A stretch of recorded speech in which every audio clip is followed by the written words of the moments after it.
పరిశుద్ధ గ్రంథంలో ప్రార్థన చేసిన వారు మనకి చాలా మంది భక్తులు ఉన్నారు. అబ్రహాం గారు ప్రార్థన చేశారు లోతు విషయంలో, హన్నా ప్రార్థన చేసింది గర్భఫలం విషయంలో. ఇలాగా ప్రతి ఒక్కరూ ప్రార్థన చేసిన అనుభవాలు ఉన్నాయి. ప్రార్థనకి మరి జవాబు రావాలి అంటే మరి మనం ఏం చేయాలి? ప్రభు ఏం చూస్తున్నాడు అనేది ఈ రాత్రికాల సమయం ముందు ప్రభు మనతో మాట్లాడబోతున్నారు. మన ప్రార్థనకు మనకి జవాబు రావాలి అంటే ప్రభు ఏం చూస్తున్నాడు చూడండి. వాక్యం ద్వారానే మనం నేర్చుకుందాం. వాక్య భాగంలోకి వెళ్దాం. పరిశుద్ధ గ్రంథం నుండి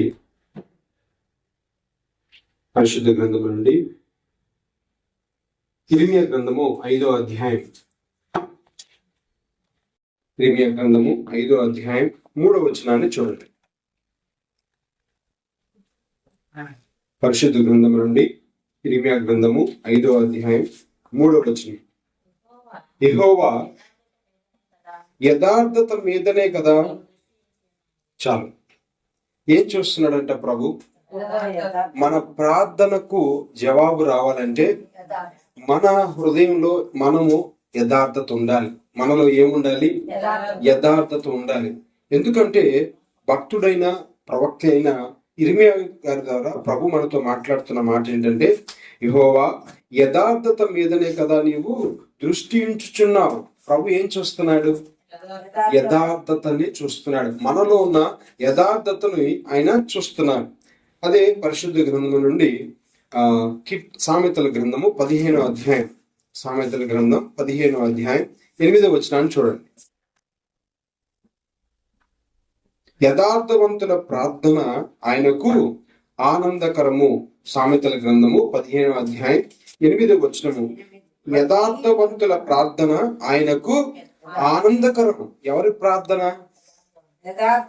ఆయన ఇష్టపడుతున్నాడట. ఎవరి ప్రార్థన అంటే ఆయనకి ఇష్టం? యథార్థవంతులు. ఆ యథార్థవంతులు చేసే ప్రార్థన వైపు ఆయన చూస్తున్నాడు. యథార్థతతో కూడిన ప్రార్థనను ఆయన ఇష్టపడుతున్నాడు. మనం ప్రార్థన చేసేటప్పుడు మనలో ఏం ఉండాలంటే యథార్థత ఉండాలి. మనం యథార్థవంతులంగా ఉండాలి. యథార్థత మీదే ప్రభు దృష్టి పెడుతున్నాడు. ఆ యథార్థవంతులు చేసే ప్రార్థన ఆయనకి ఇష్టం అని కూడా వాక్యం చెప్తుంది. ఇంకొక మాటను కూడా నేను మీ ముందు ఉంచుతున్నాను. కీర్తనల గ్రంథం 102వ అధ్యాయం. కీర్తనల గ్రంథము 102వ అధ్యాయం 17వ వచనాన్ని కూడా చూడండి. కీర్తనల గ్రంథము 102వ అధ్యాయం. ఆయన దిక్కులేని దరిద్రుల ప్రార్థన నిరాకరింపక. ఎవరి ప్రార్థన? దిక్కులేని దరిద్రుల ప్రార్థన నిరాకరింపక వారి ప్రార్థన వైపు. దిక్కులేని దరిద్రులు అంటే తిండికి గుట్టకు లేని వాళ్ళు కాదు అర్థం. దిక్కులేని దరిద్రుల ప్రార్థన. ఈ లోకంలో ఎవరు దిక్కులేని వాళ్ళు?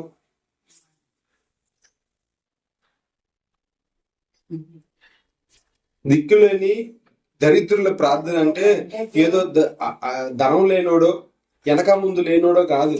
దిక్కు లేనోళ్ళు చాలా సార్లు అంటాం, నాకు దిక్కు లేదు, నాకు వెనక ముందు ఎవరున్నారు. దిక్కు లేని దరిద్రుల ప్రార్థన అంటే దిక్కు లేని వాళ్ళు అంటే వెనక ముందు లేరు అని కాదండి అర్థం. లేదా దరిద్రులు అంటే కూటికి గుడ్డకు లేని వాళ్ళని కాదు అర్థం. ఎవరు దిక్కు లేని వారు, ఎవరు దరిద్రులు అంటే వాక్యం ద్వారా నేను మీ ముందు ఉంచడానికి ఇష్టపడుతున్నాను. ఆమోసు గ్రంథము 5వ అధ్యాయం. ఆమోసు గ్రంథం 5వ అధ్యాయం.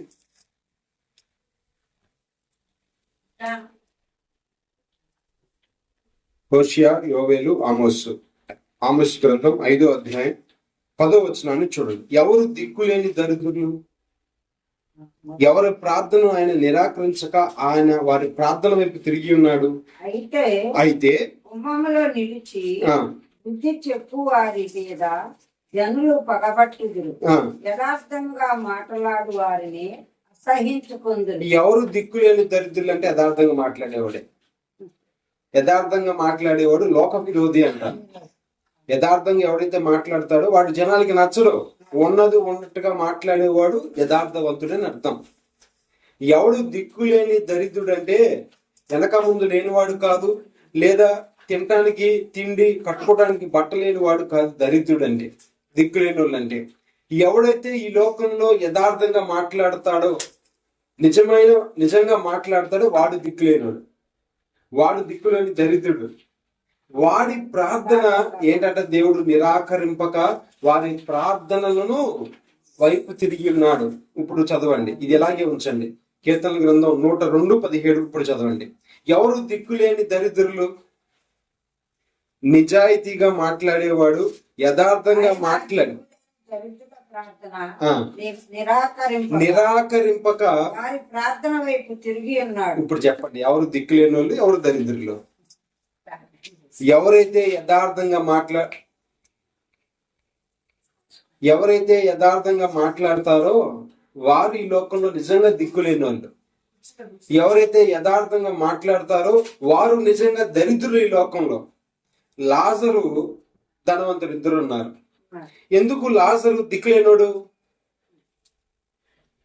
నిజాయితీగా ఉన్నాడు, యథార్థపరుడు కాబట్టి అతనికి ఏ ఆశ్రయం లేదు. అతనికి ఆశ్రయం ఇచ్చేవాడు లేడు. ఎవడు దిక్కులేని దరిద్రుడు అంటే యథార్థంగా మాట్లాడేవాడు. ఈ లోకంలో యథార్థంగా మాట్లాడితే ఎవరికి నచ్చం. వాళ్ళు ఒంటరి వాళ్ళే ఈ లోకంలో. ఎంతమంది బలగం ఉన్నా, ఎంతమంది రక్త సంబంధికులు ఉన్నా, ఎంతమంది స్నేహితులు ఉన్నా, ఎంతమంది ఉన్నా వారు నిజంగా దిక్కులేని దరిద్రులే వాళ్ళు. కానీ నువ్వు నిజాయితీగా ఉంటే, నువ్వు యథార్థపరుడుగా ఉంటే జనులు నిన్ను వదిలిపెట్టేయచ్చు, జనాలు నిన్ను అసహ్యించుకోవచ్చు. కానీ ఎవరు నీ వైపు ఉన్నారు? వారి ప్రార్థనను నిరాకరింపక వారి ప్రార్థనల వైపు తిరిగి ఉన్నాడంట. లాజరు దిక్కులేని వాడుగా ఉన్నాడు ఈ లోకంలో. ఎందుకంటే లాజరు యథార్థపరుడుగా ఉన్నాడు. అవునా? లాజరు యథార్థపరుడుగా ఉన్నాడు. యోబు గారు కూడా తన యథార్థతను వదిలిపెట్టల. ఆఖరికి భార్య వచ్చి అంది, ఇంకేం భక్తి, ఇంత జరిగిన తర్వాత, ఇంత నష్టం జరిగిన తర్వాత కూడా ఇంకేం భక్తి, నీ యథార్థతను విడిచిపెట్టవా? యోబు గారు అన్నారు, మరణం వరకు నా యథార్థతను నేను విడిచిపెట్టను అన్నాడు. కావాలంటే యోబు గ్రంథం చూసుకోండి. యోబు గ్రంథము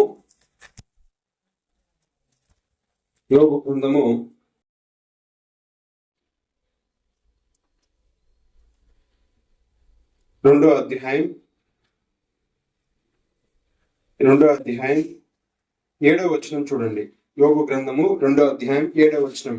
కాబట్టి అపవాది యెహోవా సన్నిధి నుండి బయలువెళ్ళి అరికాలం మొదలుకొని నడినెత్తి వరకు బాధగల పురుపులతో యోగును మొత్తెను.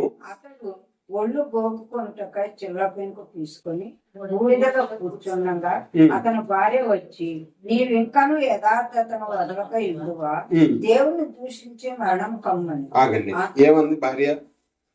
ఇంత నష్టపోయిన తర్వాత, ఇంత జరిగిన తర్వాత కూడా నీ యథార్థతను నువ్వు వదిలిపెట్టవా?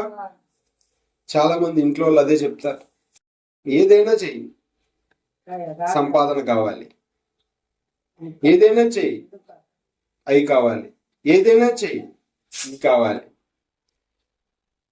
కానీ ఇక్కడ యోబు భార్య కూడా అదే చెప్తుంది. ఇంత నష్టపోయిన తర్వాత కూడా నువ్వు దేవుని భక్తి అంటావు, యథార్థతను విడిచిపెట్టవా అంటున్నాడు. యోబు గారు అన్న మాట ఏంటంటే, మరణమగు వరకు నా యథార్థతను నేను విడిచిపెట్టను. ఇప్పుడు యోబు గారు భార్యకి ఏమయ్యాడు? విరోధి అయ్యాడు.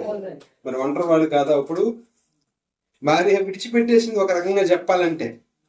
ఇంకా ఏంటి అలా మాట్లాడుతావు? విడిచిపెట్టే నీ భక్తిని అంటే నేను అంటాను, ఆగండి, నేను అనుకుంటాను నీకు దేవుడు కావాలో నేను కావాలో చూసుకోమని అనుకుంటుందేమో. ఇంకా ఏం భక్తి, ఇంత నష్టపోయాం. ఈ లోకంలో యథార్థంగా మాట్లాడేవాడు నిజమైన దిక్కులేనోడు, నిజమైన దరిద్రుడు, లోకానికి విరోధి. అందుకే ఆమోసు గ్రంథం 5వ అధ్యాయం 10వ వచనం తీయొద్దు కానీ ప్రభు మనతో మాట్లాడుతున్నాడు. యథార్థంగా మాట్లాడేవారంట జనులు అసహించుకుంటారంట. భార్య అసహించుకుంది యోబుని. ఎందుకు? యథార్థవంతుడు కాబట్టి. కానీ దేవుడు ఎవరి వైపు చూస్తున్నాడు? యథార్థవంతుల వైపు చూస్తున్నాడు. ఆయన దిక్కులేని దరిద్రుల ప్రార్థన నిరాకరింపక వారి ప్రార్థన వైపు తిరిగి ఉన్నాడు. యథార్థవంతుల ప్రార్థన ఆయనకి ఇష్టము, ఆయనకు ఆనందకరము అని వాక్యం చెప్తుంది. ఎవరు ప్రార్థన ఇష్టం అంట? యథార్థవంతుల ప్రార్థన. అందుకనే మనం ప్రార్థన చేసేటప్పుడు మనలో ఏముండాలి? యథార్థత ఉండాలి. యథార్థత ఉండాలి. ఒకటో దినవృత్తాంతాలు మొదటి గ్రంథం 29వ అధ్యాయం. దినవృత్తాంతములు మొదటి గ్రంథం 29వ అధ్యాయం 17వ వచనాన్ని చూడండి. 29వ అధ్యాయం 17వ వచనం. నా దేవా నీవు హృదయ పరిశోధన చేయొచ్చు ఇష్టపడుచున్నావని నేను ఎరుగుదును. ఎవరు చెప్తున్నారు ఈ మాటలు? దావీదు గారు చెప్తున్నారు ఈ మాటలు. ఎవరిని ఇష్టపడుతున్నాడట దేవుడు? యథార్థవంతులను ఇష్టపడుతున్నాడు. యథార్థవంతుల ప్రార్థన ఆయనకు ఆనందకరము. యథార్థవంతులు అంటే ఆయనకి ఇష్టము. ఎవరినైతే ఆయన ఇష్టపడతాడో మరి వారు అడిగిందల్లా ఏం చేస్తాడు. మనం ఎవరైనా ఇష్టపడితే, మనకి ఎవరైనా ఇష్టమైతే వారు ఏది అడిగినా మనం చేస్తాం. అలాగే దేవుడు కూడా ఇష్టపడితే, దేవుడు ఇష్టపడాలి అంటే, మనల్ని ఇష్టపడాలంటే మనలో యథార్థత ఉండాలి. మన ప్రార్థన వైపు ఆయన తిరగాలి. మన ప్రార్థనకు ఆయన అంగీకృతం అవ్వాలి అంటే మనలో యథార్థత ఉండాలి. అందుకే దావీదు అంటున్నాడు, అయ్యా నీవు హృదయ పరిశోధన చేయొచ్చు, యథార్థవంతుల యందు ఇష్టపడుచున్నావని నేను ఎరుగుదును. నేనైతే యథార్థ హృదయం గలవాడనే. దావీదు యొక్క ప్రార్థన. దావీదు చెప్తున్నాడు, అయ్యా నేను యథార్థ హృదయంతో ఇవన్నీ చేశాను. అందుకనే దావీదు ప్రార్థన చూడండి. 24వ కీర్తనలో 21వ కీర్తన 21వ కీర్తన 2వ వచనాన్ని చూడండి. దావీదు కీర్తన 21వ కీర్తన 2వ వచనము. అతని మనోభిష్టము నీవు సఫలము చేయుచున్నావు. అతని పెదవులలో నుండి వచ్చిన ప్రార్థన. ఇంకా దావీదు ఏ ప్రార్థన చేసినా దేవుడు యాక్సెప్ట్ చేయటమే. ఇంకా రిజెక్ట్ చేసేది ఏం లేదు, ఇంకా తృణీకరించేది లేదు. ఎందుకంటే దినవృత్తాంతాలు 29:17 ఏం చెప్తున్నాడు? యథార్థ హృదయుడనై నా దేవా నీవు హృదయ పరిశోధిస్తున్నావు, నేను యథార్థ హృదయం గలవాడను అంటున్నాడు. ఎవరైతే యథార్థ హృదయం కలిగిన వారు ఉంటారో వారిని దేవుడు ఇష్టపడతాడు. వారి నోటి నుండి వచ్చే ప్రార్థనలు ఏం చేస్తాడట? మానక అంగీకరిస్తాడు. మానక అంగీకరిస్తే ఏం చేస్తాడో చూడండి.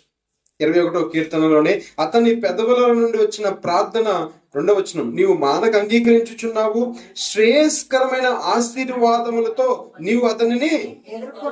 ఏ ఆశీర్వాదము?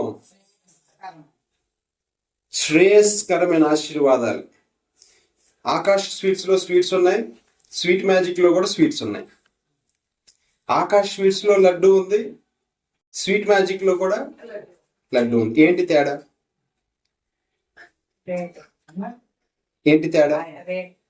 ఇక్కడ అక్కడ స్వీటే. అదే లడ్డు వాళ్ళు, ఇదే లడ్డు వీళ్ళు తయారు చేసేది. ఇది మామూలు నూనెతో తయారు చేసి, అది నెయ్యితో. శ్రేయస్కరమైనది అంటే శ్రేష్టమైనది అని అర్థం. శ్రేయస్కరమైన ఆశీర్వాదములతో నీవు అతనిని ఎదుర్కొనుచున్నావు. అతని తల మీద అపరంజి కిరీటము నీవు ఉంచి ఉన్నావు. ఆయుష్ నిమ్మని అతడు నిన్ను వరమడగగా నీవు దానిని అతనికి అనుగ్రహించి ఉన్నావు. సదాకాలము నిలుచు దీర్ఘాయును నీవు. ఎప్పుడైతే మనం యథార్థంగా ఉంటామో మనల్ని దేవుడు ఇష్టపడతాడు. మనం ఎప్పుడైతే యథార్థంగా ఉంటామో దేవుడు మనల్ని ఇష్టపడతాడు. మనం చేసే ప్రార్థన ఆయన అంగీకరిస్తాడు. ఆయనకి ఆనందకరం అంట. యథార్థవంతుల ప్రార్థన ఆనందకరం. ప్రార్థన అంటే ఏంటి అర్థం? దేవునితో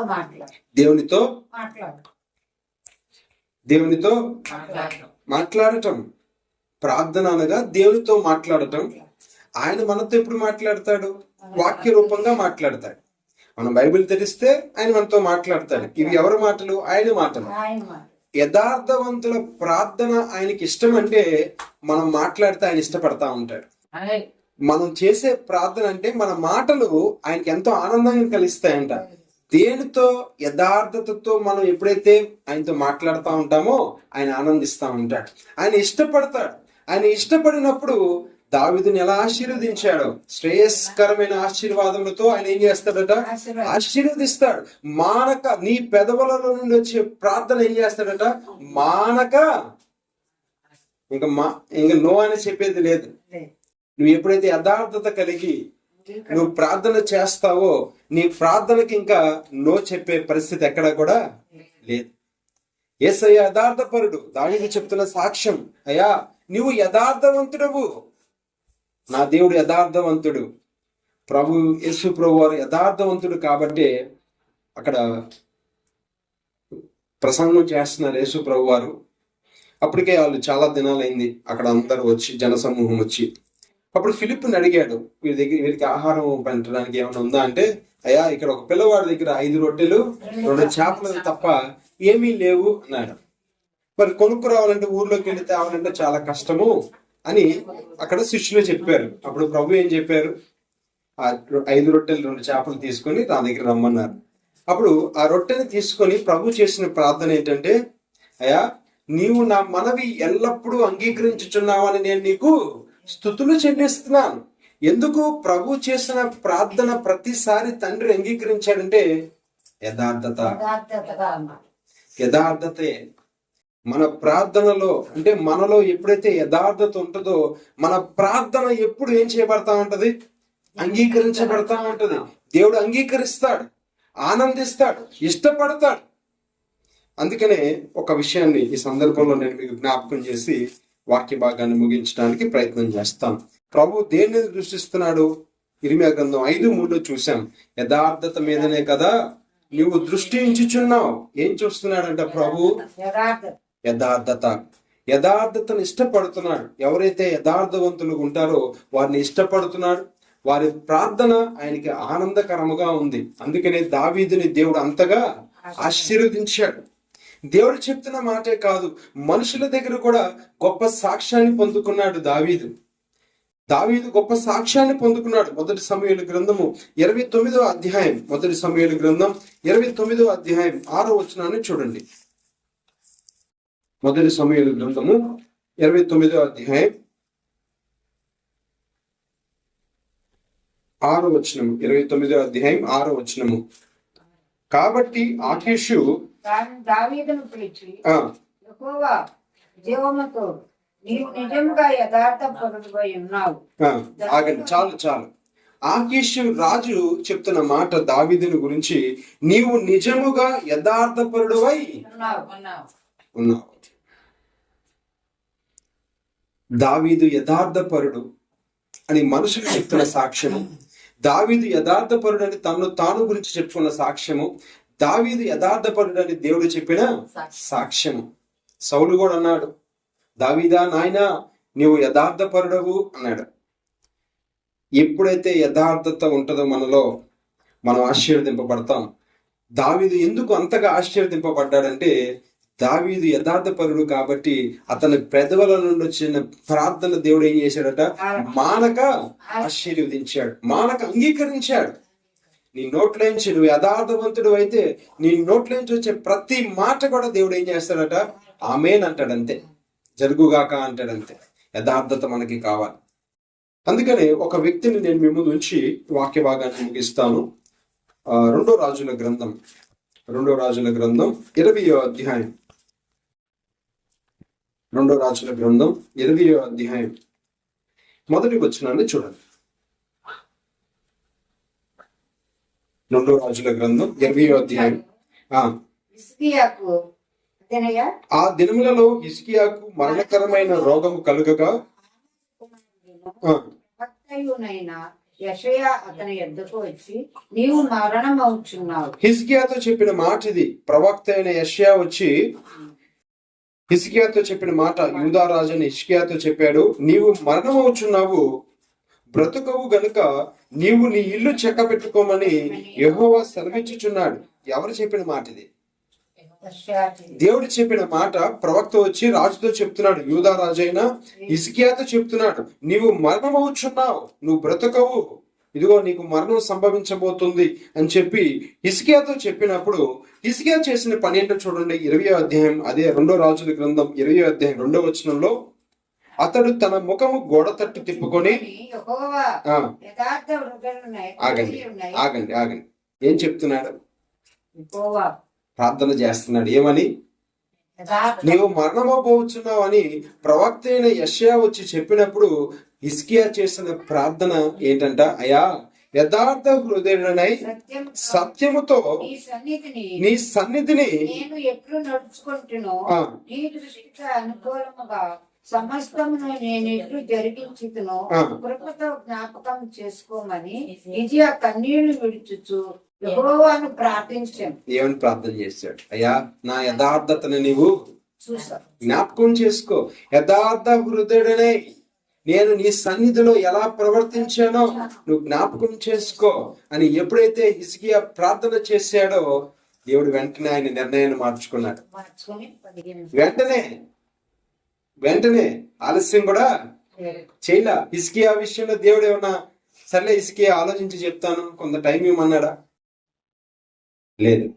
హిజ్కియా ఎప్పుడైతే ప్రార్థన చేశాడో మళ్ళీ యెషయాని వెంటనే పంపించాడు. పంపించాడు. వెళ్ళి ఇదిగో నా సేవకుడైన హిజ్కియాతో మాట్లాడు, 15 సంవత్సరాల ఆయుష్ నేను నీకు పొడిగించుకుని ఇస్తున్నాను అన్నాడు. దేవుడు తన నిర్ణయాన్ని మార్చుకున్నాడు. ఎవరి ప్రార్థనకి? హిజ్కియా ప్రార్థన ఆ ప్రార్థనలో ఏమైనా ఉందా? ఏముంది ఆ ప్రార్థనలో? యథార్థ హృదయుడున్నాయి. మనం చేసే ప్రార్థన యథార్థతగా ఉండాలి.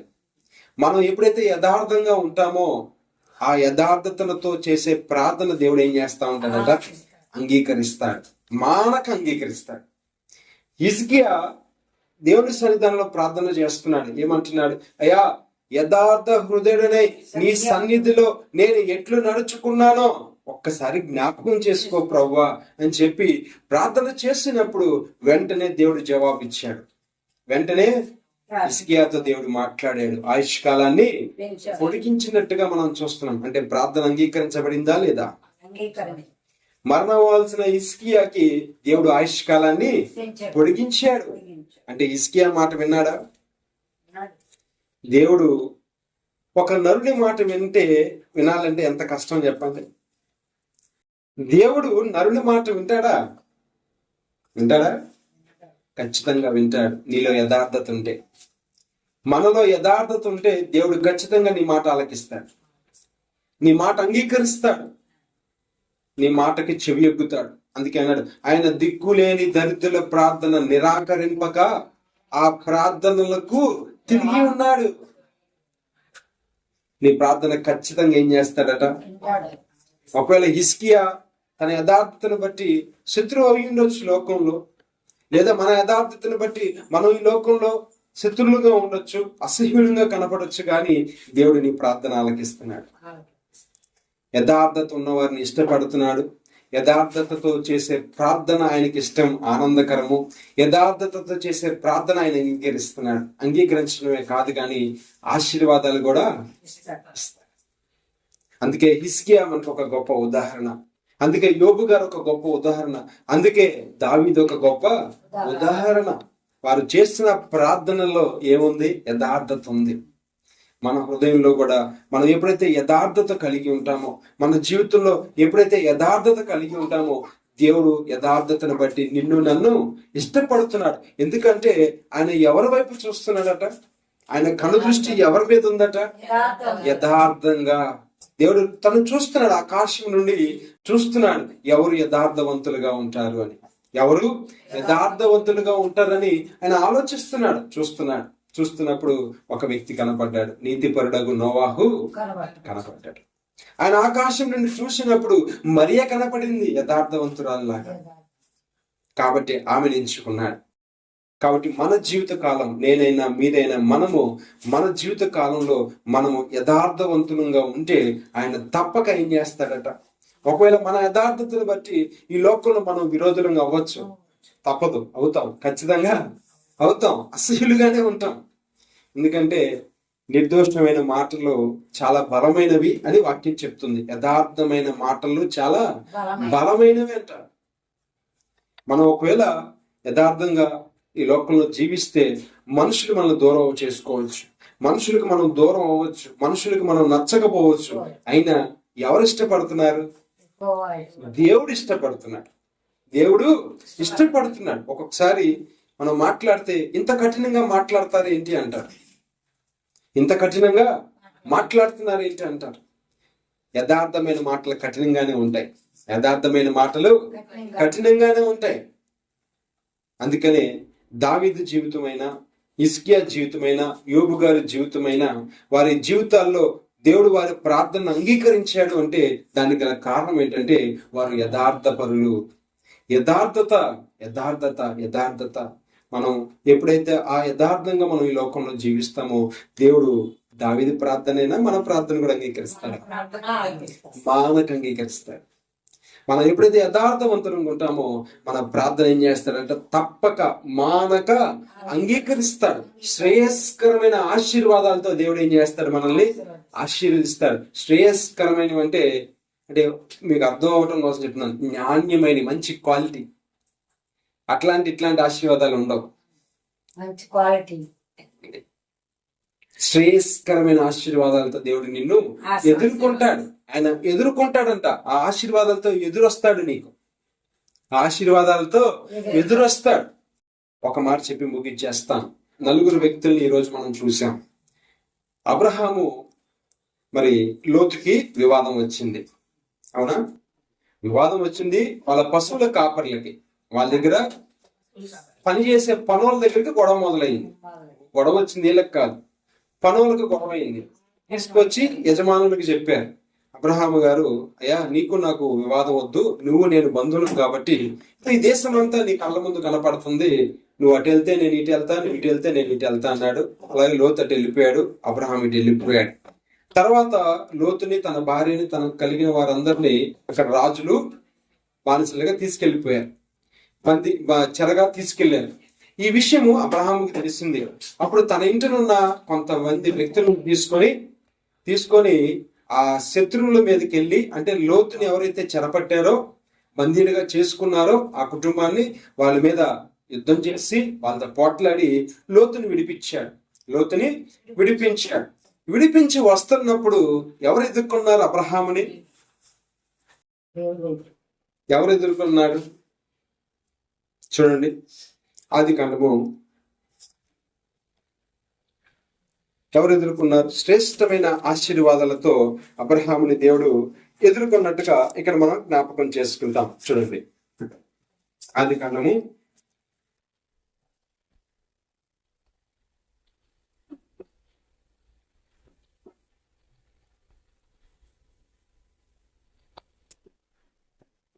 14వ అధ్యాయం 18వ వచనం. 14వ అధ్యాయం, ఆదికాండము 14వ అధ్యాయం 18వ వచనము. మరియు 14:18 మరియు షాలేము రాజైన మెల్కీసెదెకు రొట్టెను ద్రాక్షరసమును తీసుకుని వచ్చెను. అతడు సర్వోన్నతుడగు దేవునికి యాజకుడు. అప్పుడు అతడు అబ్రహామును ఆశీర్వదించి, ఆకాశమునకును భూమికిని సృష్టికర్త అయిన సర్వోన్నతుడైన దేవుని వలన అబ్రహాము ఆశీర్వదింపబడి. ఎవరు ఎదురొచ్చారు అబ్రహాంకి? షాలేము రాజు అంటే యేసు ప్రభు. షాలేము రాజు అంటే సమాధాన రాజు అని అర్థం. షాలేం అనగా సమాధానము. ఎవరు ఎదురొచ్చారు అబ్రహాంను ఆశీర్వదించడానికి? యథార్థతను బట్టి అబ్రహాంకి ఎదురొచ్చిన ఆశీర్వాదాలు. మనకు ఆశీర్వాదాలు వెనకాల మనం పరిగెత్తవసరంలా. అమ్మా వింటున్నారా? ఆశీర్వాదాలు అంటే మనం పరిగెత్తవసరంలా, ఆశీర్వాదాలు మనకు ఎదురొస్తాయి. ఏముంటే? యథార్థత ఉంటే. మనలో యథార్థత ఉంటే ఆశీర్వాదాలు మన కాళ్ళకు తంతాయంట, మనకి ఎదురొస్తాయి. ఇక్కడ అబ్రహాముని ఆశీర్వదించడానికి షాలేము రాజు, దేవుని యాజకుడు, యేసు ప్రభుకు సూచన. ఆ మెల్కీసెదెకు యేసు ప్రభుకి సూచన. మెల్కీసెదెకు ఇక్కడ కనపడతారు, మళ్ళీ హెబ్రీయులకు రాసిన పత్రికలోనే ఇంకెక్కడ ఆ మాట కనపడదు మీకు. మెల్కీసెదెకు అనగా యేసు ప్రభుని సూచిస్తుంది. యేసు ప్రభు వారే స్వయాన అబ్రహాంను ఆశీర్వదించడానికి ఎదురొచ్చారు. మనం అంటాం, నువ్వు ఎదురొస్తే కలిసి వచ్చిద్దని కదా, ఎదురొస్తే కలిసి వచ్చిద్దని అనుకుంటాం. కాదు, దేవుడే నీకు ఎదురొస్తాడు నీలో యథార్థత ఉంటే. మనలో యథార్థత ఉన్న రోజు ఆశీర్వాదాలు మనల్ని ఎదుర్కొని వస్తాయి, మనల్ని ఎదుర్కోవటానికి వస్తాయి. కాబట్టి మన ప్రార్థనకు జవాబు రావాలి అంటే మన ప్రార్థనలో మనలో ఏముండాలి? యథార్థత ఉండాలి. మనలో యథార్థత ఉంటే ఆ యథార్థతతో మనం ప్రార్థన చేస్తే ఆయన ఏం చేస్తాడట? మానక అంగీకరిస్తాడు. మన ప్రార్థన ఆయన అంగీకరిస్తాడు. యథార్థవంతులను ఇష్టపడే దేవుడు, యథార్థత మీద దృష్టి ఉంచే దేవుడు, యథార్థవంతుల ప్రార్థన ఆనందించే దేవుడు, యథార్థవంతులు చేసిన ప్రార్థనను నిరాకరించని దేవుడు. మన యథార్థంగా ఉంటే దేవుడు ఖచ్చితంగా ఏం చేస్తాడట? ఆశీర్వదిస్తాడు. అట్టి యథార్థత దేవుడు మనందరికి అనుగ్రహించును గాక. దేవుడి కొద్ది మాటలు మనం